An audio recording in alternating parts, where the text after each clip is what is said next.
Welcome back to the channel, welcome to new blog. তো আজকে সকালবেলা থেকে ব্লগটা স্টার্ট করছি। আজকে একটা রেসিপিও শেয়ার করব আপনাদের সাথে, কি করব সেটাও আপনাদের সঙ্গে বলবো।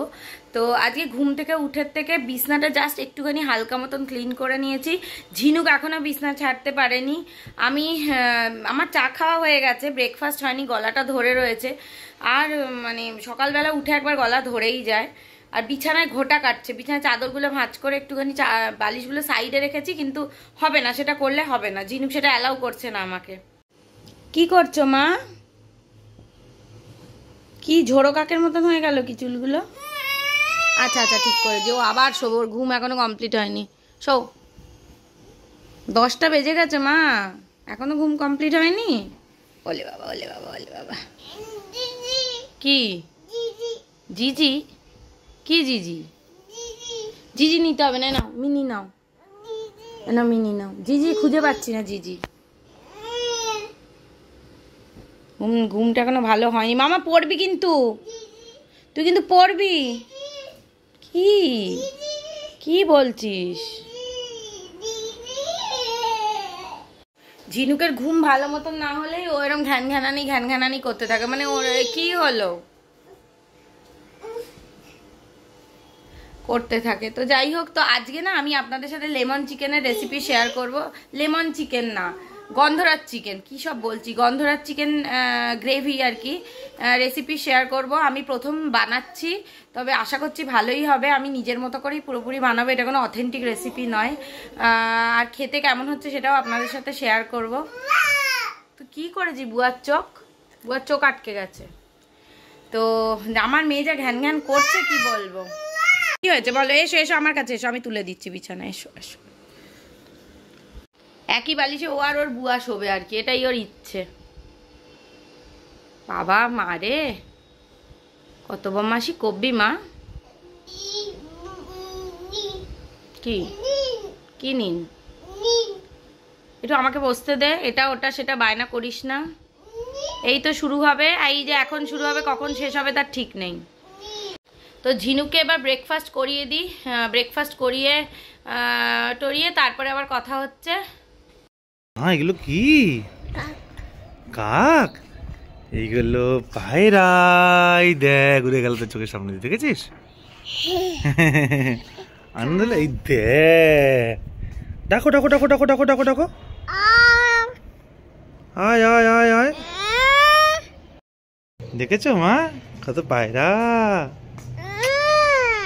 হ্যাঁ মা, দেখছো ওটা কি?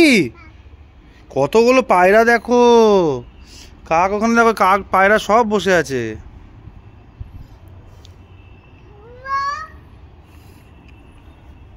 হাতে ব্যাগ নিয়ে এসছো?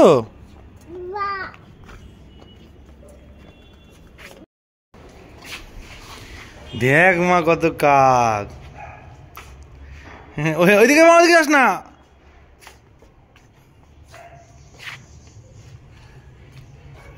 ওইদিকে যাচ্ছ, আমি দাঁড়িয়ে থাকো। কি নেবো? দাও আমাকে, দাও তো, ব্যাগটা দিয়ে দাও, ব্যাগটা আমাকে দিয়ে দাও, অসুবিধা হচ্ছে। ডাকো কাকদের, ডাকো কাককে ডাকো।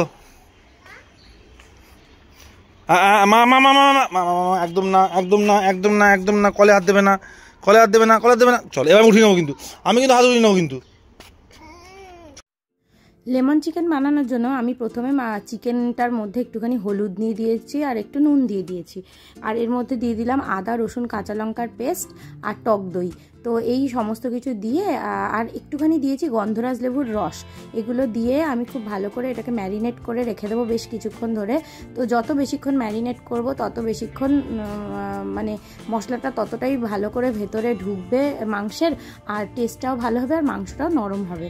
তো আমি এখানে মানে হাত লাগাচ্ছি না, আমি এখানে চামচ দিয়েই করছি। তার কারণ যেহেতু ঝিনুকের গায়ে হাত দেবো, ওকে চান টান করাবো, তো সেই জন্য আমি আর মানে লঙ্কা টেস্ট দেওয়া আছে, তো আমি এটাকে টাচ করছি না আর কি।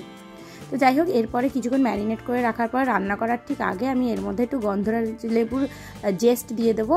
খোসাটাকে ঘষে সবুজ অংশটা দেবো, সাদা অংশটা যেন না যায় এর মধ্যে, তাহলেই তেতো হয়ে যাবে। সবুজ অংশটা অল্প অল্প করে এর মধ্যে ছড়িয়ে দেবো। দিয়ে আবার কিছুক্ষণ রেখে দেবো।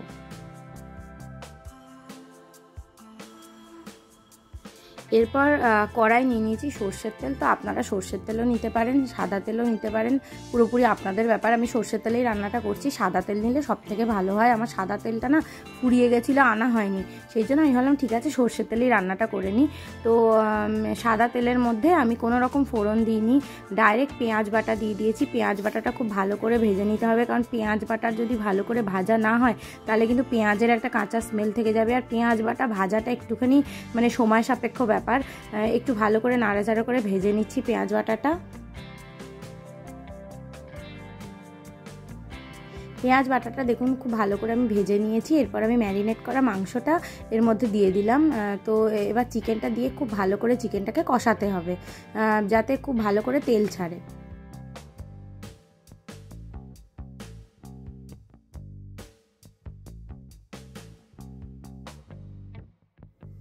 এরপর আমি যাতে একটুখানি ভালো কালার হয় তার জন্য দিয়ে দিলাম কাশ্মীরি লঙ্কা। সেটা অপশনাল, আপনারা দিতেও পারেন নাও দিতে পারেন। তো কাশ্মীরি লঙ্কাটা দিয়ে খুব ভালো করে মাংসের সঙ্গে মিশিয়ে নিচ্ছি।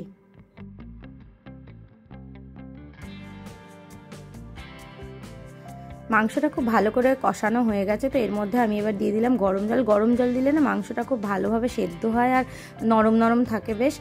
তো এর মধ্যে দিয়ে আমি ঝোলটাকে শুকিয়ে নেবো, যতটা কনসিস্টেন্সি আমি রাখতে চাই ততটা আমি রাখবো। তো দেখুন আমার গ্রেভিটা বেশ অনেকটা ফুটে গেছে। তো আমি যেহেতু এটা রাইস দিয়ে খাবো সেই জন্য আমি খুব মাখা মাখা করবো না, এরকমই কনসিস্টেন্সি রাখবো। তো এবার এর মধ্যে আমি অল্প করে গরম মশলা দিয়ে দিলাম। গরম মশলা দিলে একটা খুব সুন্দর ফ্লেভার আসবে। এবার এটা একদম রেডি। তো এটা হলো আমার গন্ধরাজ চিকেন। কালারটা কিন্তু অসাধারণ হয়েছে আর টেস্টও সত্যি কথা বলছি ভীষণ ভালো ছিল। আমি যে মানে খাওয়ার পরে রিভিউটা দিতে পারিনি, এক্সট্রিমলি সরি, বাট আমি এখানে ভয়েস ওভার দিচ্ছি বলেই বলে দিচ্ছি, সত্যি খুবই ভালো খেতে হয়েছিল। মানে আমি প্রথম ট্রাই করলাম কিন্তু খেতে কিন্তু অসাধারণ লেগেছে আমার। এরপর দুপুরবেলা একটুখানি রেস্ট নিয়ে তারপর সন্ধেবেলা ঝিনুককে ঘুম থেকে তুলে খাইয়ে দাইয়ে ঝিনুকের ঠাকুমার কাছে রেখে এসেছিলাম।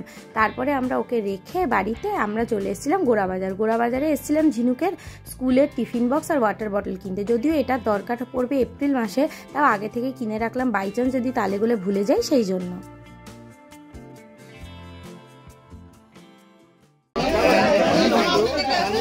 চামচটা হারিয়ে গেল। না না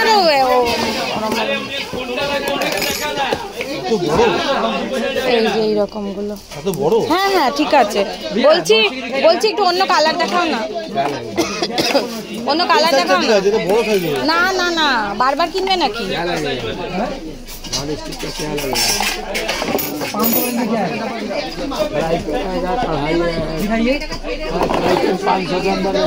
এটা বের করে এইটা মেজে নিতে হবে। অন্য কালার দিন না, পিঙ্ক কালার হলে ভালো হয়। মিল্টনের নেই এরকম 3 থাকে? এই এটা অন্য ডিজাইন হলে অন্য দেখান।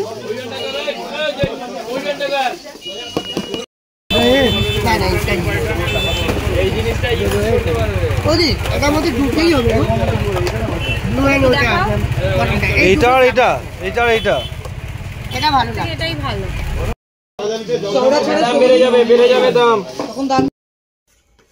আজকে গোড়াবাজার থেকে কি কিনেছি মোটামুটি তো দেখিয়েছি, তাও আরেকবার দেখিয়ে দিই।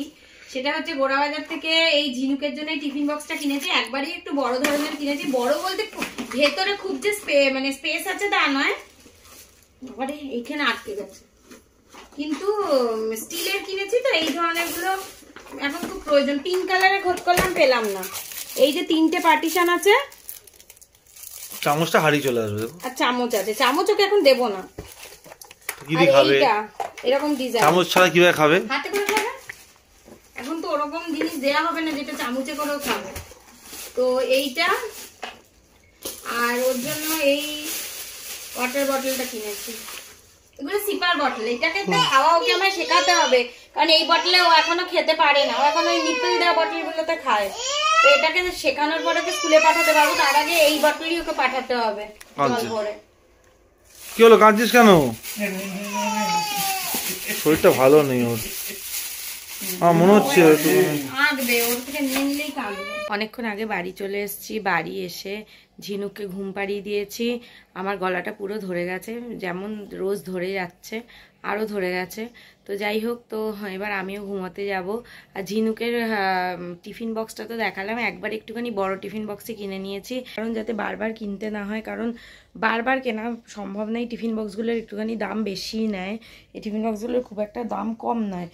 তো আমি ইচ্ছে করে একটুখানি স্টিল হবে, বাইরেটা প্লাস্টিক হবে যাতে গরম না থাকে, আর ভেতর বাইরেটা প্লাস্টিক হবে আর ভেতরটা স্টিল হবে, এরমভাবেই কিনেছি যাতে একটুখানি হেলদি মানে জিনিসটা কেনা যায় আর কি। প্লাস্টিকের কৌটোটা তো দেওয়া খুব একটা ভালো না, যাই হোক। তো আর বটলটাও ভেতরটা স্টিলই আছে, কিনেছি যেটা। প্লাস্টিকেরও ছিল সিপার বটল, কিন্তু সেগুলো কিনিনি, একদম স্টিলের ভেতরটা সেগুলো কিনেছি। ইনসুলেটেড বোতল যেগুলো হয়, তো ওগুলো থেকে আমি বাড়িতে ওকে আস্তে আস্তে খাওয়ানো অভ্যেস করাবো, কারণ ও এই বোতলগুলোতে তো খায়নি কোনো দিন, তো খেতে পারবে কতটা আমি জানি না। যাতে এপ্রিল থেকে যখন অনেকক্ষণ ক্লাস হবে ও টিফিনও খেতে পারে, বা ওই বটলগুলো ইউজ করে জলও খেতে পারে, তো এরমভাবেই ওকে প্র্যাকটিস করাবো। তো যাই হোক, আজকের ব্লগটা এখানেই শেষ করছি। যদি ব্লগটাতে কিছু ভালো লেগে থাকে তাহলে অবশ্যই লাইক করবেন, কমেন্ট করবেন, শেয়ার করবেন, আর চ্যানেলটাকে অবশ্যই সাবস্ক্রাইব করবেন।